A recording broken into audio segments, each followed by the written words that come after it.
और दूसरी बात कि जो पॉलिटिकल पार्टीज हैं उन पे कोई पाबंदी नहीं है, कोई कैपिंग नहीं है। क्या हमने उसके बारे में सोचा? पॉलिटिकल पार्टी जितना मर्जी खर्च कर ले, और मतलब कि जो पैसा बह रहा होता है तो हम देखते हैं। I am not saying anything sir, I am just trying to, I am not. तो अभी किसी पार्टी को फंड दो, नाम नहीं, इलेक्टोरल बॉन्ड वो खत्म हो गया। सुप्रीम कोर्ट ने कह दिया कि यह संवैधानिक था, उसका तो आप उल्लंघन करते हो।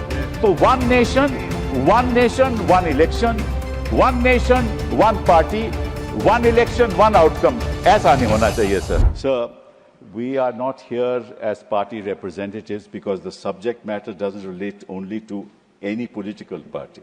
This relates to the functioning of our democracy. और लोकतंत्र इस तरह से चलना चाहिए कि जो चुनाव हो वो फेयर हो, ट्रांसपेरेंट हो, और उसमें जनता का विश्वास हो। ये हमारा लक्ष्य है। Sir, if you look back on major reforms that have taken place in this country, और मैं इतिहास में थोड़ा जाना चाहूँगा, वक्त कम है, तो पहली बात तो ये है कि आपको मालूम है कि हम हर चुनाव में ये देखते हैं कि मनी पावर का कितना रोल रहता है, पैसे का कितना रोल रहता है। तो हमने तय किया कि लोकसभा में जो कैंडिडेट होगा वो 94 लाख खर्च, उससे ज़्यादा नहीं कर सकता, और असेंबली में 40 लाख। अब हम जानते हैं, आप जानते हो, सभी लोग जानते हैं कि क्या इसका पालन होता है? नहीं होता ना। तो कौन सा सुधार ला रहे हैं हम उसके बारे में?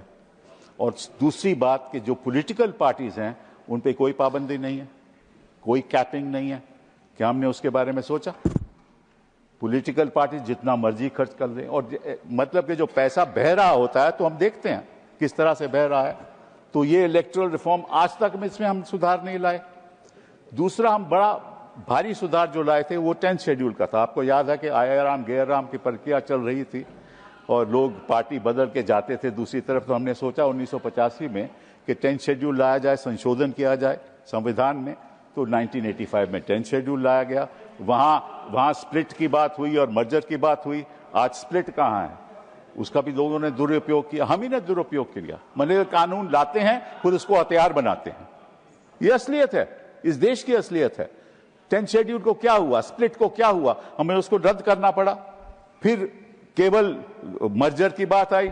मर्जर कोई पार्टी, आज की पार्टी कोई मर्जर नहीं करती, स्प्लिट के द्वारा ही सरकारें बदली जाती हैं। तो कहां सुधार हो रहा है?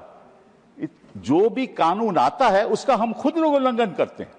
फिर आपको याद होगा 2017-18 में एक फाइनेंस बिल आया। मेरे दोस्त अरुण जेटली थी, वहीं बैठे थे, और उन्होंने इंट्रोड्यूस किया और उन्होंने कहा जो पुराना जो फाइनेंस बिल के जो संशोधन कर रहे थे कंपनीज एक्ट में, क्या संशोधन था?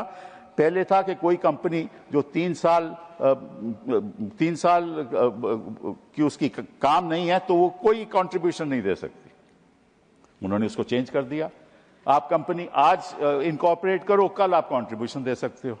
फिर दूसरा था कि जब तक वो 7.5% प्रॉफिट्स, नेट प्रॉफिट से ज्यादा नहीं कंट्रीब्यूट कर सकती, उसको रद्द कर दिया।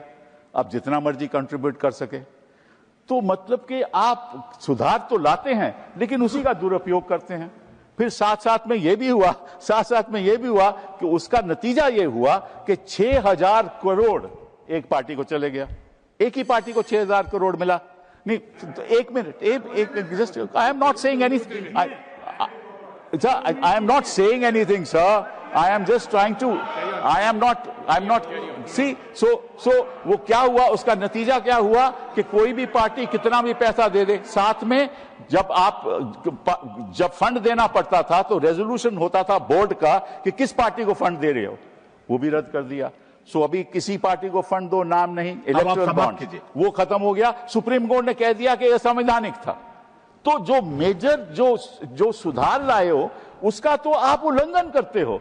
तो one nation one election, one nation one party, one election one outcome, ऐसा नहीं होना चाहिए सर। बहुत बहुत धन्यवाद। Thank you.